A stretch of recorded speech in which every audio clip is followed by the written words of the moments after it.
Hello, welcome to the revived FwooshCast. This is your all-new official podcast for thefwoosh.com. I am your co-host, Tony Hagopian, known as Hagop on the forums. I'm here with Nick, known as VeeBee on the forums, the publisher of the Fwoosh. Hey, Nick. Good morning, good afternoon, where are we now? I don't know. All new, all different FwooshCast. All new. People, this is a reboot. This is not the next episode of the FwooshCast. This is the first episode of the second volume of the FwooshCast. We can refer to this as the Uncanny FwooshCast, the Amazing FwooshCast, whatever you want to call it. I think all of those are adjectives that will most certainly live up to week after week as we go on. Absolutely.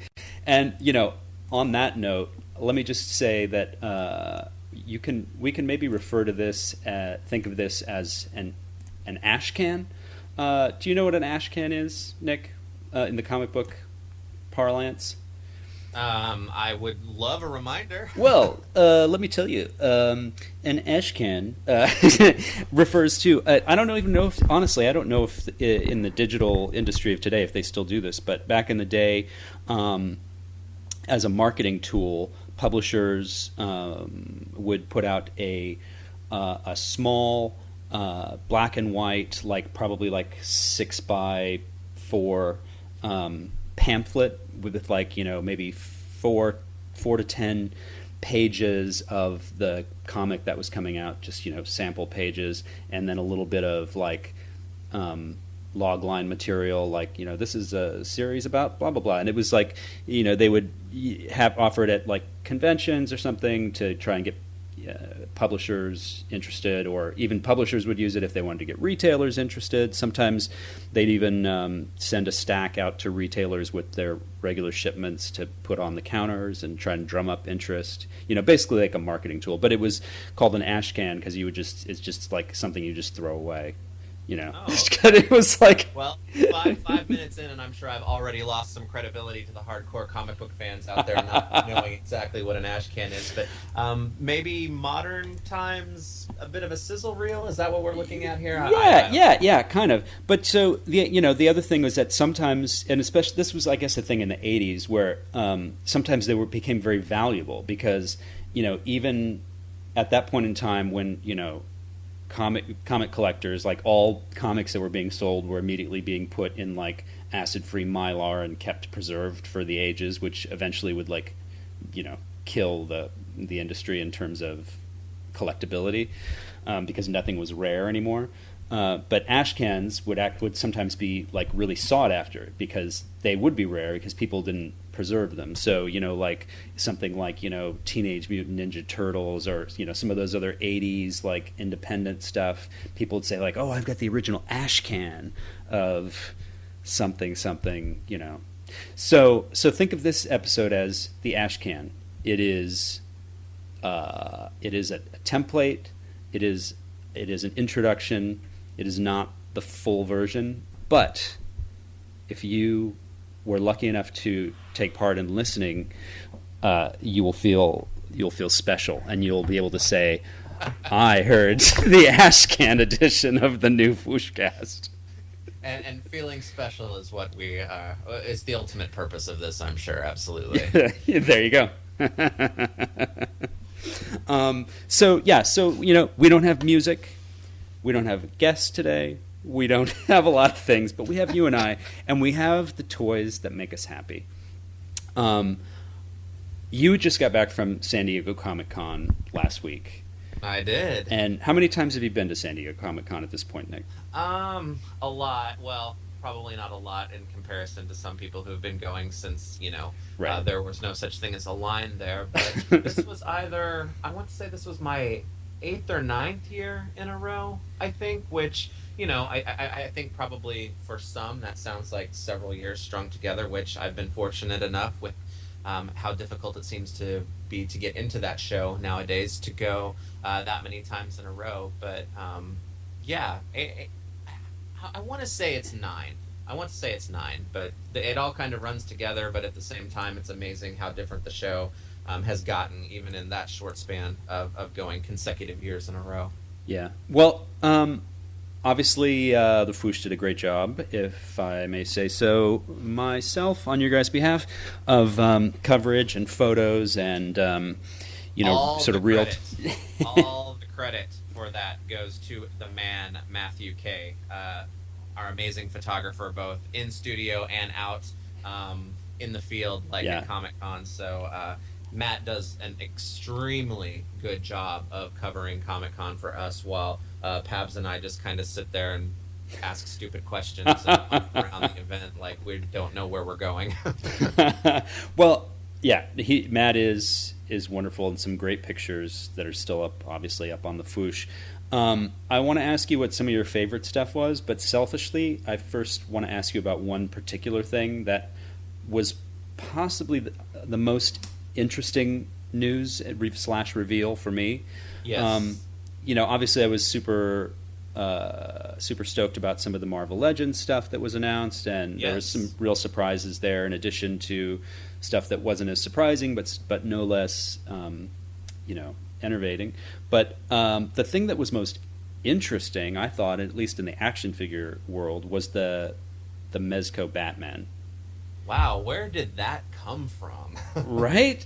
I had gotten a tip maybe a couple of days before Comic-Con saying that, Mezco was really going to show something off that may be, a new direction for really their entire company as far as what they're doing, because they've been having a lot of success over the years with things like their Living Dead dolls and some of their movie and TV properties, some of the Universal Monster stuff, and then Breaking Bad, and now Sons of Anarchy. I know they've been working on that, but they really haven't had much of a break into the superhero action figure market, just because those licenses are tied up with the giants. Sure. Mattel generally, but seeing this new Mezco Batman, which they had several different, I guess, colorways. And let's for people that maybe haven't didn't hear the news or have already forgotten or whatever, let's just explain. This is a 6-inch Batman, not a 7-inch. Not a 12-inch. This is a 6-inch Batman. Yes. With soft goods costume. Right. And the first wave in particular is Dark Knight designs from the Frank Miller comic. Yes. However, they have said that they plan on rolling out various waves of not just superheroes, but also more superheroes that are not artists specific to Dark Knight, etc. But the soft goods, and you were able to see this firsthand, so that's what I want to hear about. From the pictures, the soft goods as a whole, that's one of those whole things in the nerd toy world that, it's like tastes great, less filling. People, Yes. I hate soft goods. Yes. I love soft goods. Soft goods being cloth, obviously, cloth materials. Usually the smaller the scale, the less that it works. Right. It works great on, like, Hot Toys is really good at doing clothing and costumes, because you have to get the scale of the fabric and the stitching to match, or else it doesn't drape properly. That's the whole thing. And so the smaller the scale of the figure, the less it works. But this is a 6-inch figure, and the costume looks amazing. It's incredible. Does it look that good in person? Like, tell us, what was your thoughts? Well, just to keep it going with the reference you made before, when it comes to soft goods, for me, I am definitely a part of the less filling crowd. That means I am usually 100% opposed to soft goods in my preferred scale, which is the 6-inch scale, also known as the 1/12 scale, which I believe this is that's the branding that they're giving to this line. They're calling it, I believe, the 1/12 Collective or something, Right. Like that. But I have to say that seeing these figures in person, and I'm not exactly sure what stage of production that they were in, but the cloth soft goods, not only in the costume, but especially in the capes, it looked extremely natural. and it kind of just fell and draped and held to the figure in a natural way. And I was really suspect that the only way that they were going to be able to do that is to make the costumes extremely tight, which would then limit the articulation, because it's a fully articulated figure. Right, that's another thing that we should mention, is that this is a super articulated figure, like on par with the Marvel Legends or what have you. Right, so that combined with the fact, well, if they're going to make these look as natural as possible, they're going to have to fit really tight, which will limit the articulation, and then you're probably going to get to the point where you're going to actually be able to see the joints underneath the costume, which would kind of defeat the entire purpose of doing this. But, it didn't happen, and I know that there are a lot of people like Pabs, especially, who I was with, for the entire show, who are extremely, extremely excited about these figures. I'm excited as well. I am going to keep it tempered just a little bit until we see something closer to production or an actual production figure. But if these hold through, and I can't believe I'm going to say this, I am going to end up with a lot of 112 figures with cloth, soft, good costumes on, because that Dark Knight Returns Batman, even in the limited poses that they had him in, looked so iconic, better than any representation of probably, at the very least, a Frank Miller artist-specific figure that I've ever seen. They looked fantastic. Yeah, and they actually put out some promotional images where they've got the figure photoshopped into various covers and panels and pictures from the comic. He's in the exact pose that the drawing, so they're showing that the figure can actually do any of those poses. I mean, it's not, they've also they didn't have anything to show on the other lines, but they did announce that they were going to do Judge Dredd and Universal Monsters, which would both lend themselves incredibly to this kind of thing. But I wonder about the licensing, because this is a 6-inch super articulated figure, so I don't know how that conflicts or works. Obviously, it works somehow with Mattel's license for DC stuff. Yeah. One of the things that I've noticed about DC over the past few years is that Warner's is kind of taking DC in what it seems to me in much the direction that Star Wars goes in, that they are slicing up that license so much into extremely pointed and particular areas that companies are able to kind of grab a hold of and produce. So sure, I guess it would maybe limit a master license in the end a little bit, but I don't know if they're able to make this kind of progress with a property like DC, and it could be a myriad of things. Do they have to have cloth on? They can only be artist specific, something like that. I have no idea what it is. And the on that Batman figure, the pieces like the belt and the gloves and boots, was that plastic separate pieces, or I'm assuming so, right? Yeah.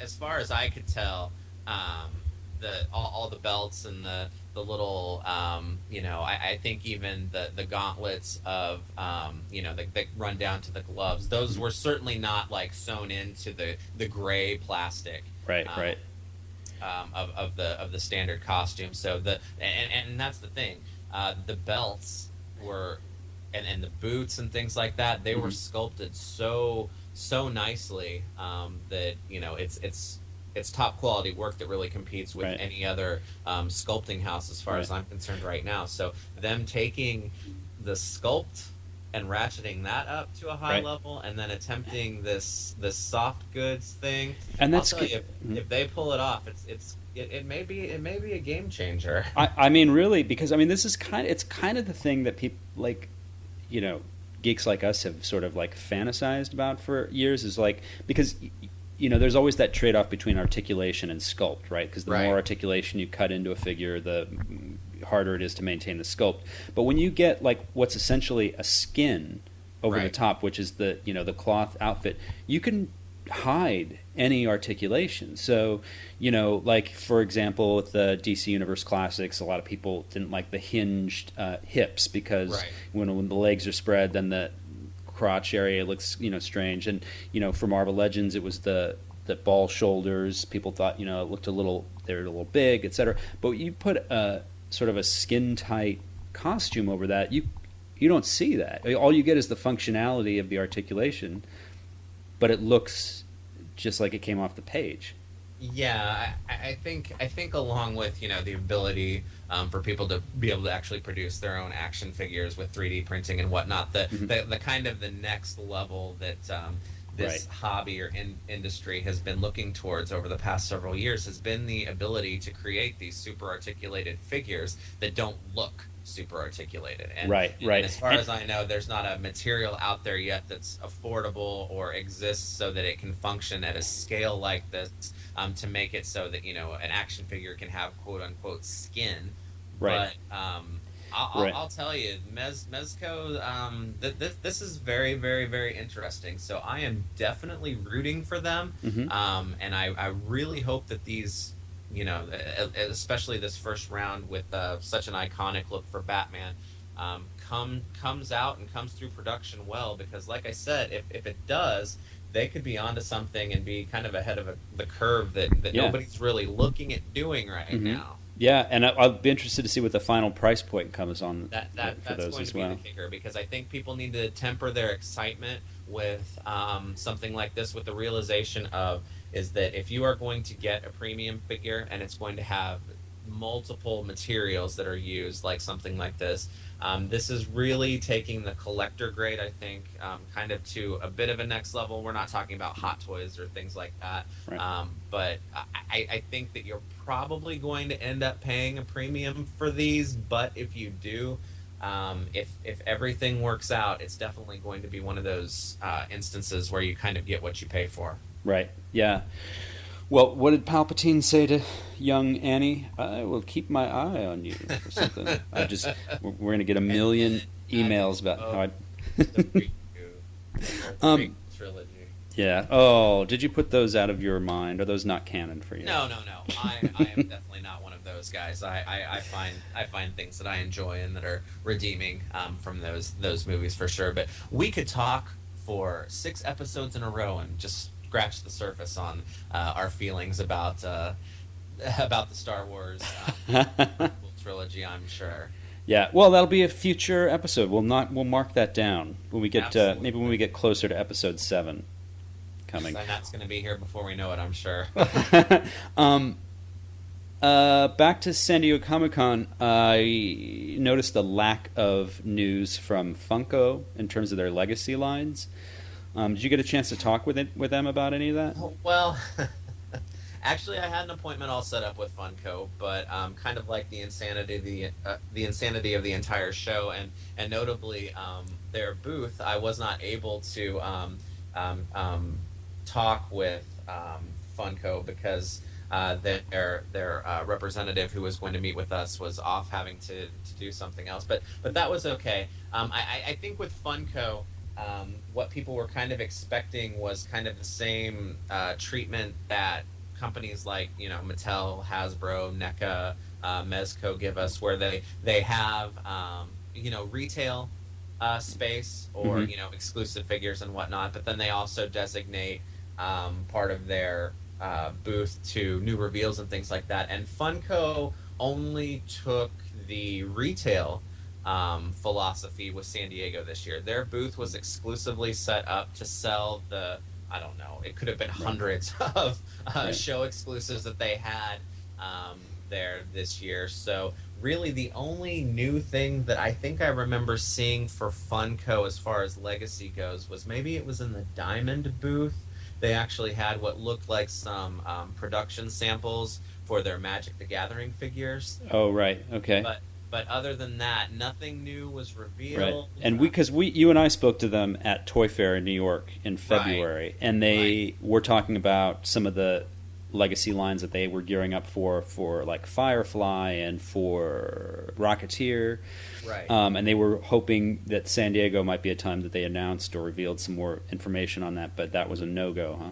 Yeah, I did not see anything new, which was a shame. But hopefully that means that we'll be seeing maybe something via their website Right. or their it seems like daily PR that they release. But does your gut tell you not to worry yet, or did you get you in terms just having been around and talked to people and kind of having a good spider sense about this kind of stuff? Did it make you think, ooh, maybe this isn't going to happen, or did you just think, oh, they're not ready yet? Well, I'm not worried. We'll see it in some time. No, I don't. I'm not worried, to be honest with you. I think that things are getting rolling slowly, and I think the thing that we need to understand is that Funko has now jumped into the superposable 6-inch action figure market, which really is unlike anything that they have done before. Mhm. Now, I know that Gentle Giant is handling a lot of the design work and whatnot for them, which is fantastic. I mean, they're at the top of the game, especially with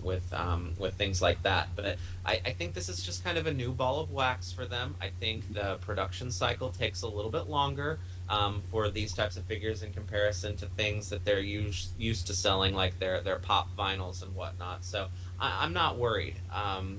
We're due another series of Game of Thrones here, probably, hopefully within the next couple of months. But they may be cautiously timing the release of that line and other things around events for the overall property. So we may only see 2 or 3 assortments of that type of thing a year. Which everybody wants their characters to come out as soon as possible. But man, I've got so many things that I'm collecting right now. Oh my God! Come out a little bit slower is kind of a blessing in disguise. I hear that. I think I'm at peak toy. Yes. They talk about peak oil. Yes.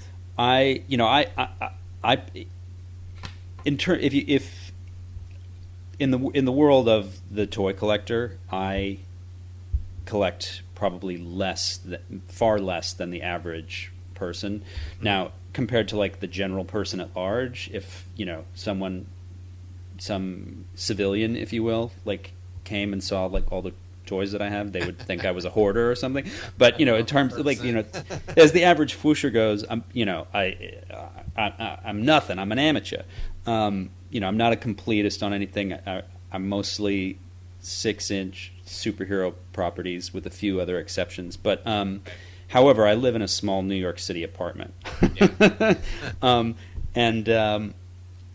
After some of the Marvel Legends reveals from San Diego, I thought, all right, well, this is a good time to, get some of the older versions of, Black Bolt, Spider-Woman, Ms. Marvel, figures that we're getting updates for. I think, all right, well, I'll, put my old ones on eBay because there's no reason to have 2 if a better version's coming out. And so I went through most of my stuff by necessity is packed up, and I have very little room to display or have stuff out. I kind of do it on a rotating basis, but so I'm having to go through basically boxes and trunks and stuff. And what I realized was I don't have any more room for a single figure. I don't know what I'm going to do. The next figure that comes, and I've got a pile of loot at Big Bad Toy Shop just waiting to ship, and I don't know what I'm going to do. Yeah, I have an entire room devoted to these little plastic men, and I am running out of room quickly. But I think I'm probably on the other end of the spectrum from you, because I am getting brand new things like Game of Thrones and whatnot. But you mentioned Marvel Legends, just by pure timing, I'm sure it's not a coincidence, but while all of these new things are, ramping up or, coming to the front of my collector habit, like Game of Thrones and the new Star Wars Black line, I have to say, after being at the show this year, I'm more excited about Marvel Legends now than I have been in years. Some of the stuff that they showed off for that line has really, really, really got me excited, and I'm sure I'll probably get some blowback from this. I'm kind of in the camp that I'm actually enjoying some of the iconic figures that they're making of characters that have had figures before but are now getting new and updated versions, and I am really, really loving that. Yeah, I'm loving it even more than I sort of suspected that I would, and hopefully they'll keep a balance going forward. For every sort of classic Hawkeye hopefully we'll get a radioactive man, that kind Right. of balance. Absolutely. But I think about a year ago I wrote an article on the front page for the Fwoosh about who needs a redo, and it was sort of inspired by the fact that they have this new library of buck bodies, if you will, that are really kind of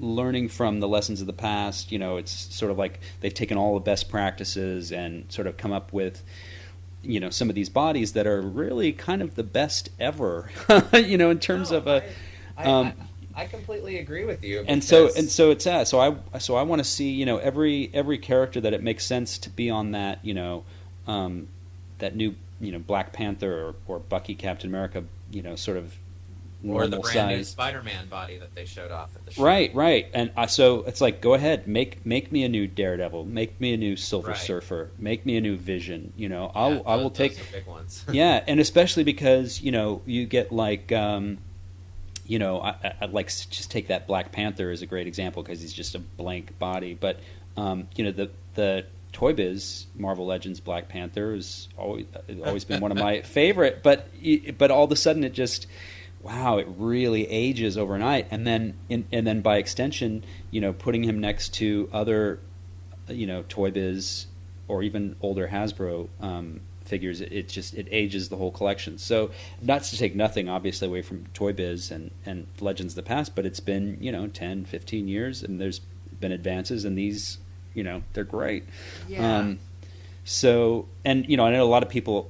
No, we're never satisfied, of course, as a Legends community. Some people are like, "Where's the in between?" But we've got like what 4, 5, 6, between male and female, which is like something like 6 entire new bodies in the last 2 years, which is a ton. And people are still like, "Well, where's the in between one between Bucky and Hyperion?" And it's like, yeah, okay, well, we need an in between one, but let's let's go with what we got for now because it's a lot. Yeah, I completely agree. And the way I kind of look at Toy Biz these days, with the exception of some figures that I will never let go of that were absolute masterpieces like MODOK. Yeah. The way that I kind of look at Toy Biz these days is that they were the inspiration. They were the groundbreakers. They were the guys that went through and really challenged, things especially as far as articulation goes and whatnot. So they led the charge with that. But it really is a credit to Hasbro, I think, to be able to have learned from what Toy Biz did as far as good was in the past and balance it with what they're doing now. Because I'm one that appreciates a cohesive aesthetic across the line, and a collection of base bodies that have to be plussed up via various parts and things like that, but that kind of brings a kind of a shape to an overall line, and that is something that Toy Biz never ever had.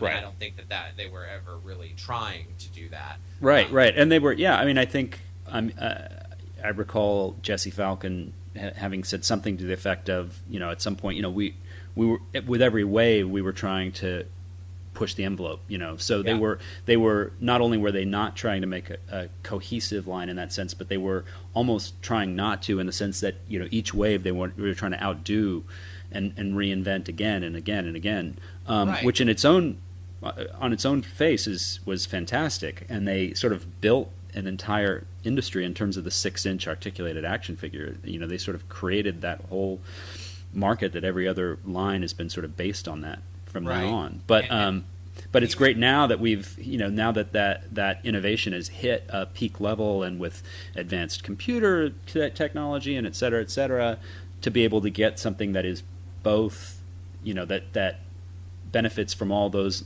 lessons gone before, but now can be sort of polished and cohesive. It's great. Right, and you invoked Jesse Falcon's name, and he's doing all kinds of big and exciting things at Marvel/Disney now. But the man every single year at Comic-Con is in the Hasbro booth. He is on the Hasbro Marvel panel. So I think Marvel Legends is still very much his baby and something that he really, really, really cares about. So I think for maybe some of the people out there that kind of doubt the philosophy between what Toy Biz was doing and what Hasbro is doing now. I really think that it has to be looked upon as an evolution, because Yeah. if anybody has been a part of Marvel Legends from the very beginning, it's been Jesse Falcon, and he is still the champion torch carrier for this line. So it Right. has evolved, and it has become something, in my opinion, it at least has the potential to be something better than it ever has been before. And just seeing that Scarlet Witch at Comic-Con, Yeah. that is... Well, she hasn't been through the factory yet, so let's well, all. I will tell you that, not on display, but when Matt and Pabs and I were down in the booth, we got to speak with Dwight Stahl, who is the kind of the director of Marvel Legends now, I Right, guess. sort of you the could call him, line the manager. product manager, yeah. Right. And he did have what I guess was probably about a first production shot of Scarlet Witch. She wasn't painted yet, and her kind of floating ab joint was sitting a little bit high. But other than that, all of the details in the face and in the costume and whatnot made it through the molding process very, very, very, very well. So she is going to come along before we know it. And I think for probably everyone that has been collecting Marvel Legends for a long time, and me personally, because I made one of my biggest collecting blunders ever with that Toy Biz Scarlet Witch figure. Did you pay like $50 for it? Oh, we'll say $50, yes. She's a long time coming, and just having her to put on the shelf after Right. all of the years with Scarlet Mitch, as the Toy Biz version is affectionately called, is something that I am so excited about. I will probably go out on a limb and say that she was my favorite Marvel Legends reveal of the show. Yeah. Well, certainly the most satisfying. Yes. And it was to me it kind of always seemed like a no-brainer that they had already shown an inclination to sort of redo some some of the more A and B list characters that they'd already done, and she obviously seemed like a prime candidate for that, and especially with the fact that Avengers is the license that they're really able to sell through retail, and she's a prime character in the next bit. Like it all seemed like that would be a logical reveal. So it wasn't extremely surprising, but it was probably the most satisfying. Absolutely, and I would think logical and satisfying can also extend to her brother and her on and off again lover.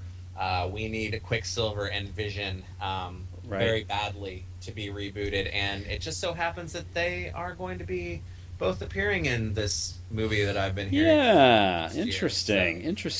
Hasbro, they're not stupid. They've got their thumbs on the pulse. So I mean, Quicksilver, as long as you're doing the comic design, is literally just a new head and paint mask. Absolutely. Doesn't need any deco whatsoever. And there's probably very little for Vision as well that would be required as far as expensive new parts. Yeah, I mean, if you wanted to get schmancy with Vision, you could, so his belt, girdle situation or boots or whatever could be, sculpted instead of painted on. Although to my mind, that's not that important. But with Quicksilver, literally, there's nothing. You couldn't do anything but paint because his costume is just there's no raised portions or different materials or anything. So absolutely, and I'm hoping that they at least have two lines of what Marvel Legends Infinite lined up for Avengers. So I'm hoping that those guys will sneak in there. I was a little bit disappointed that we didn't see a little bit more out of the Spider-Man Infinite Legends line, but I suspect, and it may just be my hope, and I'm going to keep my fingers crossed, because Daredevil is one of those Marvel characters that I absolutely must have a fantastic action figure of, because his costume design, his athleticism, whatever you want to call it, lends itself so well to the superposable action figure, that I'm really hoping that we're going to see a Daredevil soon as well. That was the disappointment of the show, not seeing a new Daredevil figure for me. Right. I guess I got it in my head that I was convinced that we would see one, but he has a new show starting up soon, so maybe they're holding him back a bit to kind of Again, that sort of like goes with my my reasoning with the Scarlet Witch figure. I think it's a real logical assumption because they've got they've got the tooling. He's got the media tie-in coming up. He's an A-list character that hasn't been done for a while and could use a redo. So I'm pretty confident about that. Speaking of redos, who's floating out there right now for you that either has had a Toy Biz figure or we'll talk about the dark days of the Hasbro Marvel Legends time. The lost years.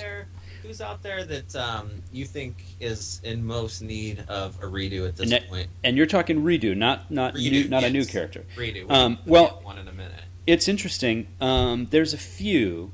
I'd like to see a classic Captain America using the new tooling. Oh yeah.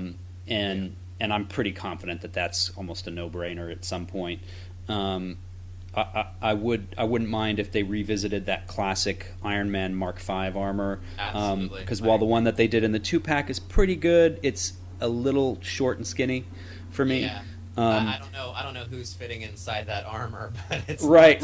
And that and that's going to be a tougher one for them to do because it would require new tooling for a one-off figure, basically. Although it's Iron Man, so that's one of their ones character that they could spend that for. But if you're talking about like if I'm looking at my collection and I'm thinking of these sort of A-list characters, who most needs a redo, there is one that I'm actually I guess the one I would say is aside from the Fantastic Four. Let's first of all I'll invoke that. Just as a footnote, let's completely set aside the Fantastic Four as a complete group.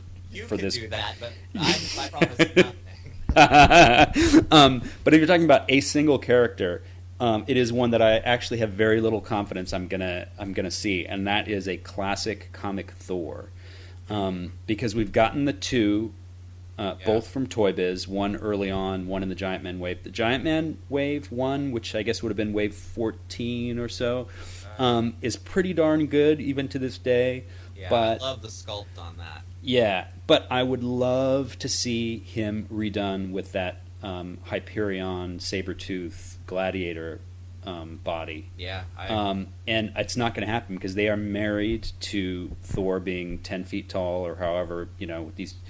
I mean, some of the Thors that Hasbro has put out... I mean, the sculpting's great. They're beautiful figures, but he is Marvel Select scale. There's no getting around it. Like, they have decided that, that character as a character for purposes of their line is much, much larger than I consider... So, I haven't kept any of those recent Thor figures, although I will say again, they are beautiful figures. The execution is great, but the scale is just off for me. And so that would be my number one, is a redo of a classic comic Thor, but I don't see it coming anytime soon.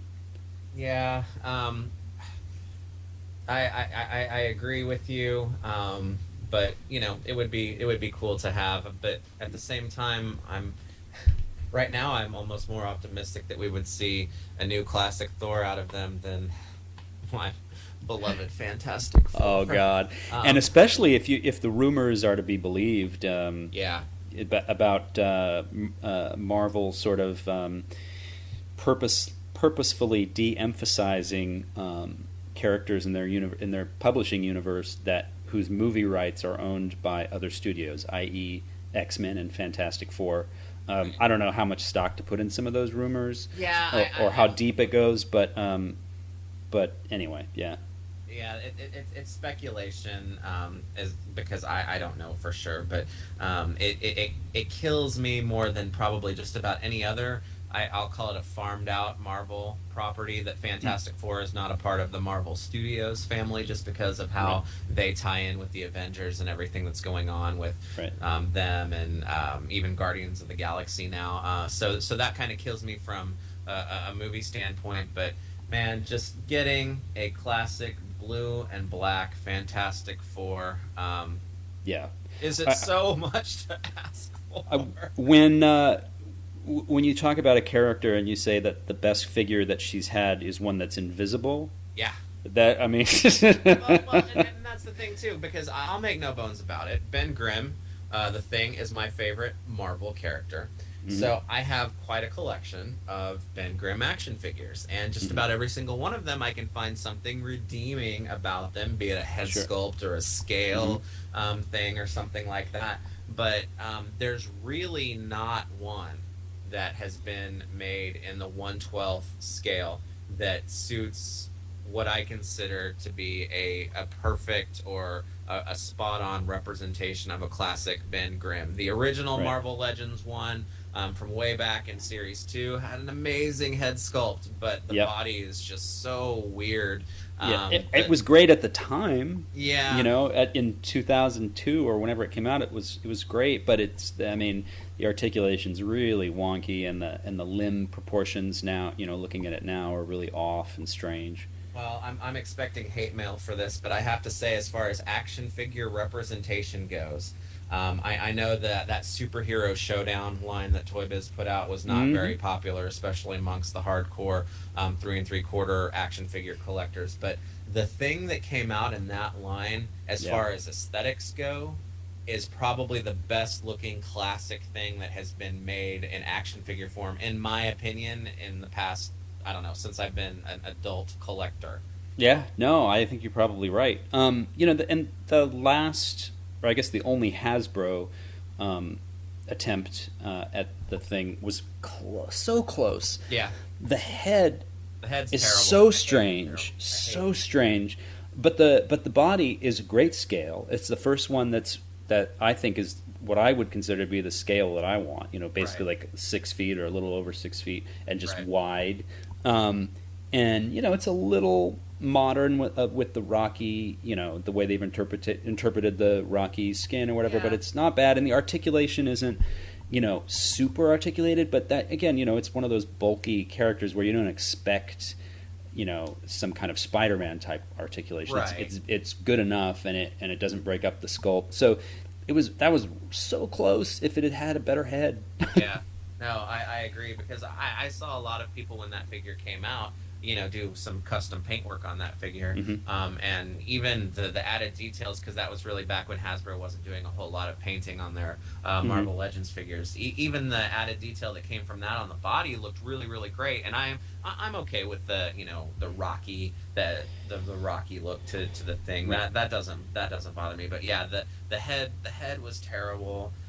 So they just have not had a good crack at him. I would say that Johnny Storm is probably the only one of the Fantastic Four that, if I was never able to get a figure again of a single Fantastic Four member, it would be him, because I think he's probably had the best treatment. But Reed and Sue, I mean, honestly, they're just as hard up for good figures as Ben Grimm is. They just haven't had as many, you know, at bats. Yeah.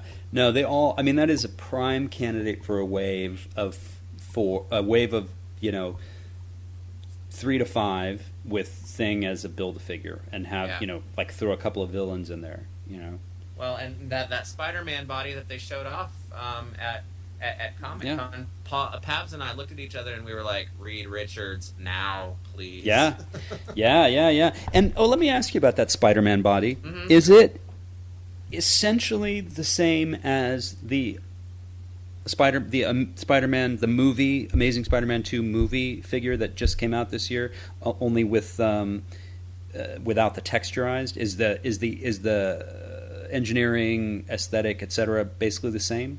The big thing, obviously, is that there's no texture on the figure, which is fantastic, because it opens the door to so many characters, like we were just discussing. But you know, I think from an articulation scheme standpoint, I think it's pretty close. The proportions are a little bit different. I think they've been taken so that this is more of maybe a comic book body, so because the upper body is a little bit wider, but the waist is probably about the same, so it's kind of got that, you know, more of a comic book silhouette than an actual human being.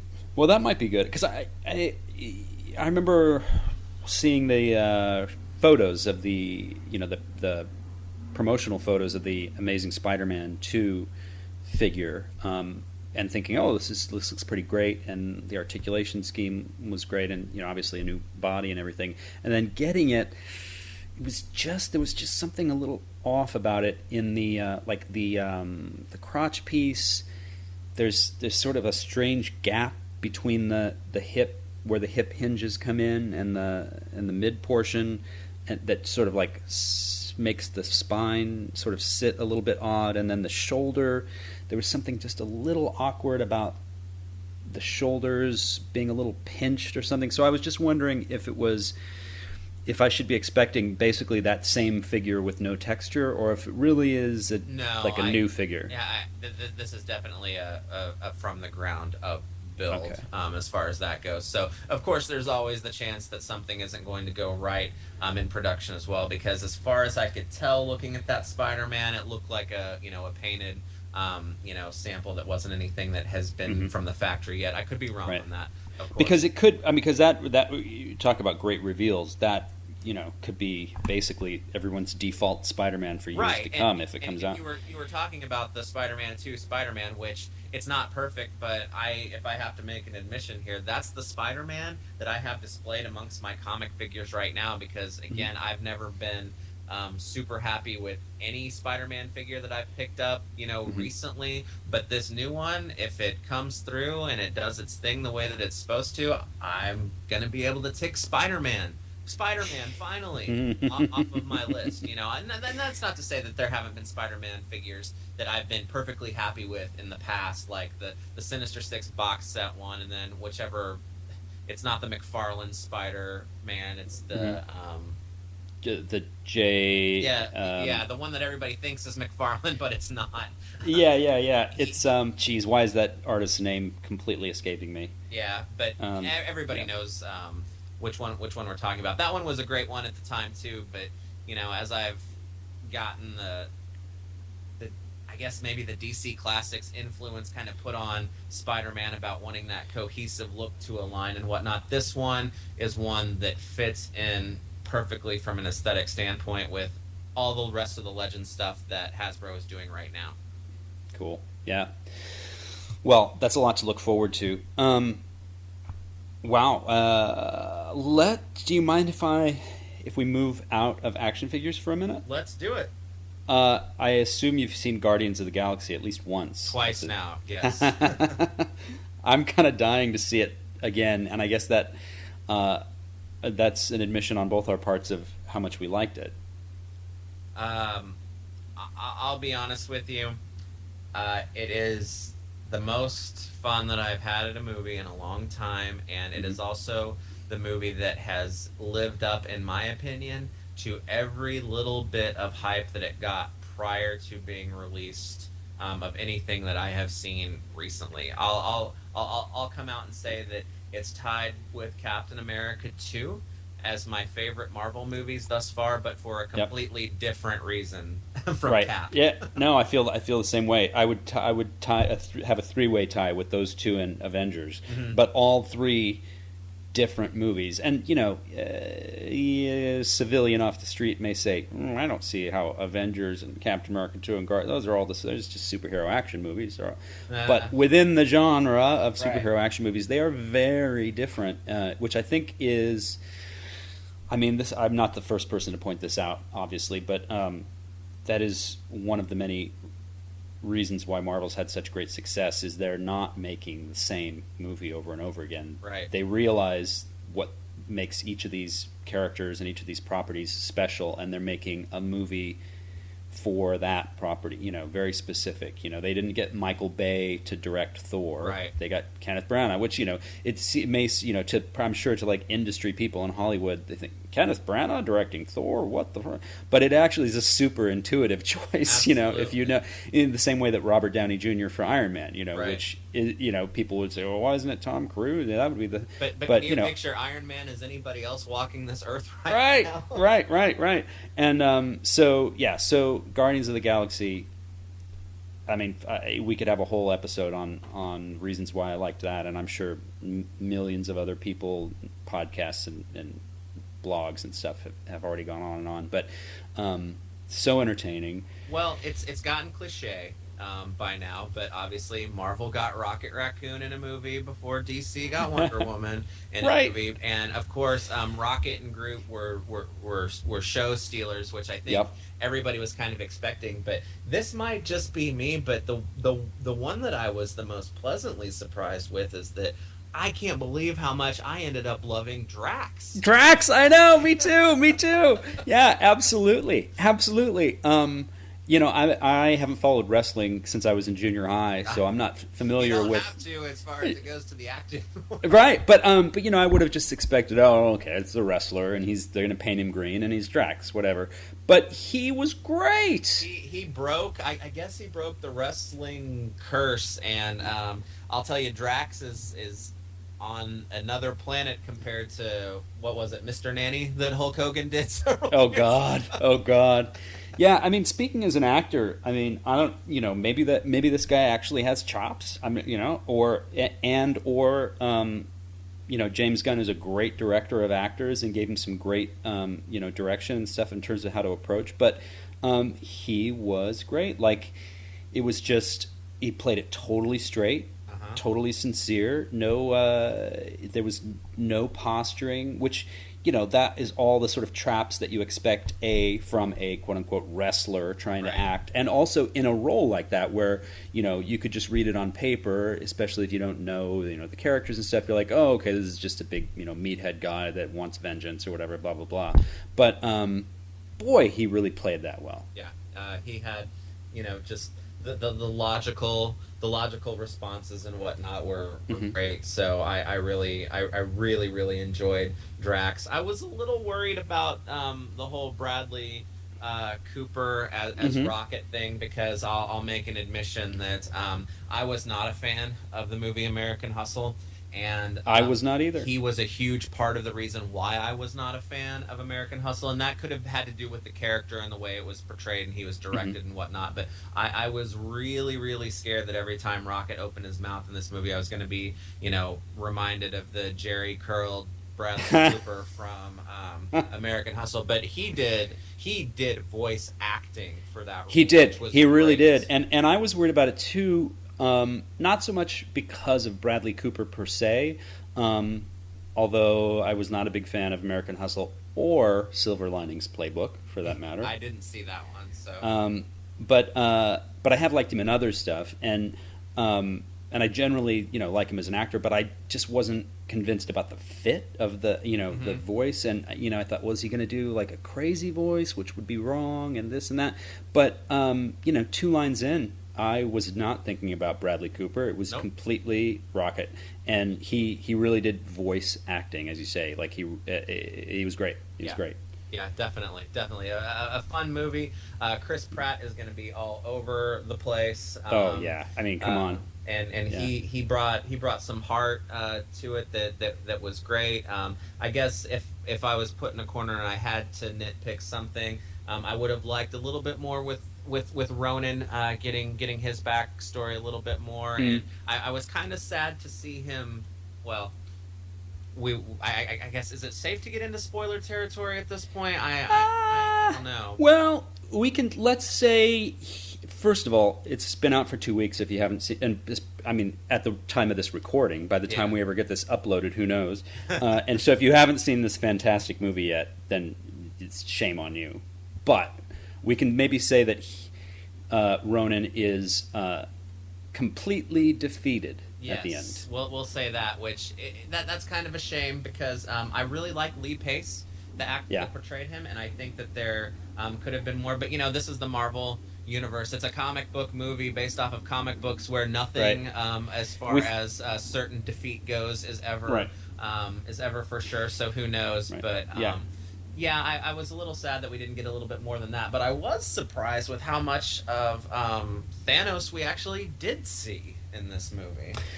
Yeah, I didn't know how much to expect in terms of if it was going to be a little cameo piece, like, you know, like the tag from Avengers, or if he was going to be an actual character somewhere in between, and which I think is about right. Yeah. And I know a lot of people, or some people, you know, that I've heard or read have been like, oh, yeah, not enough Thanos. I mean, why? I thought he was gonna, but obviously Marvel's playing the long game here. You know, he is the villain behind the scenes, you know, pulling the strings in all of these different movies, and he's only been in one before this, so this is only the second one, and we got more. So thinking that, you know, give it time, we're going to see him again. Yeah, and I think we are on a huge collision course for Avengers 3, where worlds collide with the Avengers and the Guardians of the Galaxy, and it's going to be quite the throwdown with them. Yeah. So it's cool. Yeah. No, very cool. It's funny. One of the greatest things in watching that film, it sort of threw me back. And I guess I'm a little older than you. I'm not sure exactly how old you are, Mr. Nick. I will be turning the big 3 this year.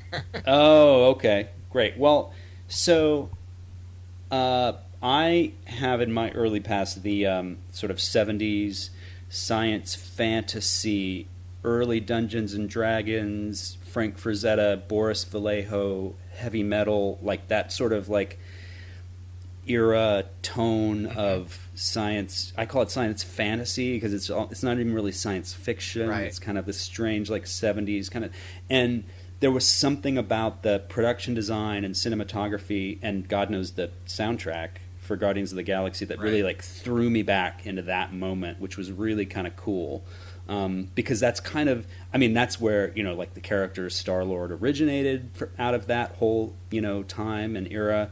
And, you know, it's always that sort of sensibility has carried forward with the Guardians, really.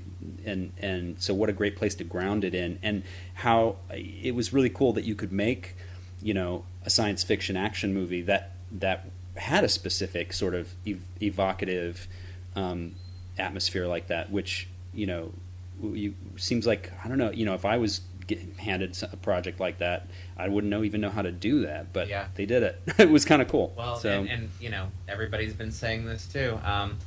If Guardians of the Galaxy and Rocket Raccoon and Groot and these guys can work on screen for Marvel, the sky's the limit. So if it's not too early, I'd like to start demanding my Inhumans movie. Oh God! If that'll finally get us a Lockjaw action figure.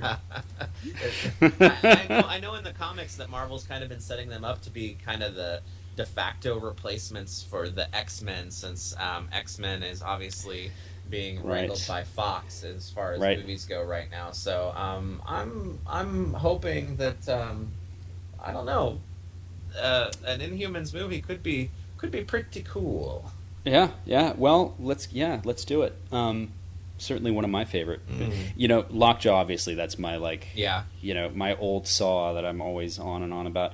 It is the only figure that I've ever, you know, on message boards and at conventions and stuff, people are always saying, you know, the most common question when people, you know, get to question brand managers and line designers and stuff, you know, well, when are we going to get such and such character? When are we going? And they always say, don't ask about specific characters. We can't reveal anything. Or they say, they say, are we ever going to get so and so? And they always say, well, you never know. No plans at this time. But you know, they always leave it open. The only response I've ever got that was different than that was when I asked Dwight Stahl one year, what about Lockjaw? When are we ever going to get Lockjaw? And he said, no, never.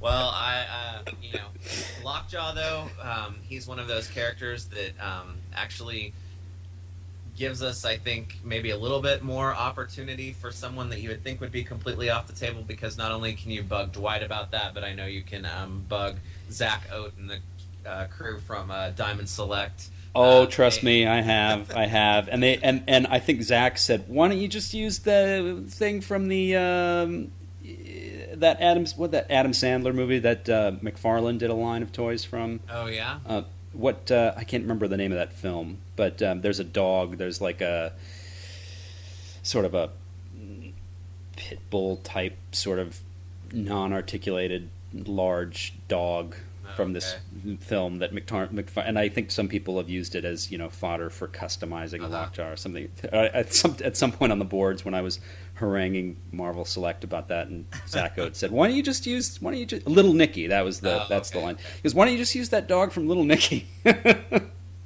It's not the same. I know, it's not even close. I'm a huge fan of custom action figures and whatnot, but I don't know, with me, and it's a purely mental thing. It's there's just something about getting an official figure of a character that it's just it's because, well, and you've got to be a pretty good customizer, which all things being equal, to match any factory. And God knows there are some guys whose stuff is even better than factory, but I'm not one of them. Well, and especially on a character like that, on a repaint character or something with some minor resculpting. But I mean, with Lockjaw, you're talking about engineering an entire figure from scratch, essentially. And another thing with me is that I was talking actually with Carl from the Fwoosh at Comic-Con this year, and he kind of brought up a term that they use around where he works, and it's having a figure that is bathtub ready,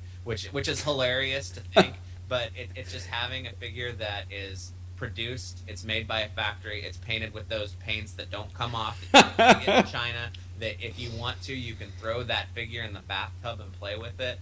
I love that. That's the difference between getting a production figure and a custom. Customs are beautiful, and they stand on the shelf beautifully, and really, at the end of the day, that's all that I really require from most of my figures, but damn it, if I want to take a figure into the swimming pool or the bathtub, I want to be able to do it. Bathtub ready. I love that. That is part of my vocabulary now. All right, well, I think we've come to the end of our time, Nick. All right. It's amazing. That just flew by. Yeah. Fwooshers out there across the nation, across the globe. We'll be coming back to you. This is, again, just the first edition of the brand new reboot of the FwooshCast. We are going to make every attempt to come to you on a bi-weekly basis at this point. You're making promises, man. I know. I'm going to make a few more promises. In the future, we're going to have some cool things like music, guests. Who are some guests that we've had on previous FwooshCasts and interviews on the Fwoosh? Well, Nick, now that RoboKilla and Cannonball have gotten themselves comfortable in front of a microphone with all of the great video action figure reviews that they've been doing, which, yes, the Fwoosh has moved to video action figure reviews. I know that was probably something that we thought we would never do, but they have been turning out great. So I'm going to be priming those two guys especially to maybe come in and crash the party. And of course, there's no keeping Pabs out of here. So Pabs, absolutely, the Godfather. But we've had, we've in the past, Fwoosh has had relationships with Dave Vonner, formerly of Hasbro, and several other companies. Great guest, Jesse Falcon, many other industry pros, Scott Knightlick from Mattel. Have we ever interviewed Randy Falk of NECA? I have only ever talked to him at Toy Fair, so he's got a great kind of personality and the way that he likes to talk about things that really balances that line from being a huge fan, especially of some of the properties that he works on, balances that well with what it's like kind of working on the production side of it. So his insights are always really, really entertaining to listen to. So I'm hoping that we can get a whole bunch of these guys out here. The Four Horsemen as well. Those guys how could I forget that? So. Eric, especially those guys are great. So you should, you Fwooshers out there, should expect that in the future it's not just going to be Nick and I sitting around shooting the shit. Although hopefully that is not too bad. But grow with us. I'm asking you to grow with us as we learn technical production, as we learn everything. And in that respect, shoot us an email if you have comments, criticisms, requests, thoughts, whatever, about the FwooshCast. Email us at VeeBee, that's VeeBee, at thefwoosh.com. Shoot us an email, let us know what you thought, and hang with us as we are just starting out, and we're going to get better and better. Yes, absolutely. More diverse. Please tell us something that we should talk about, because as you'll probably come to find out that the two of us can probably fill up many hours of conversation that just goes on and on and on. But we do like to hit some of the pointed topics. So I think it was appropriate that we talked a lot about Marvel on kind of our inaugural reboot run for this. But we're going to be talking about, just about everything that comes up as far as toys go, popularity on the Fwoosh, and then things. We like all kinds of stuff. Yeah. I can recite New Hope, the entire script from line 1 if you want. That would be a 2-hour podcast. Menace. Can you recite Phantom Menace as well? I couldn't even get that last Emperor's line right at the beginning. Are you crazy? That's Wizard, Annie. But we'll talk about Star Wars. We'll talk about baseball. Nick's Kansas City Royals are a winning team for the first time in a long time. First time since what, 85 when I got to the World Series? Yeah. They're probably still not going to make the postseason this year, but neither are my Yankees. So, but we might talk about that. Who knows where we'll go? But let us know what you want us to talk about. We'll talk about frickin' Microman. We'll talk about Mego. We'll talk about Star Wars. Man, we got it all. Yeah. Yeah, and on April Fools, we'll reboot the podcast to be the My Little Pony conversation hour. So absolutely, because friendship is magic. Fwooshing is magic. Fwooshing is magic. It is. Well, I always thought that all the this technical stuff was magic, and I'm learning it's actually science, and you have to learn it. Science. All right. Well, thank you, Nick. Thank you. Thank you, Godfather Pabs, listening from wherever you are. Again, this is Nick, known as VeeBee on the forums. He is the publisher at Fwoosh.com. I am Tony, known as Hagop on the forums. I'm just some jagoff that hosts this thing. And we'll come back at you real soon. All right. Absolutely. Be nice to each other out there. Bye. So long for now.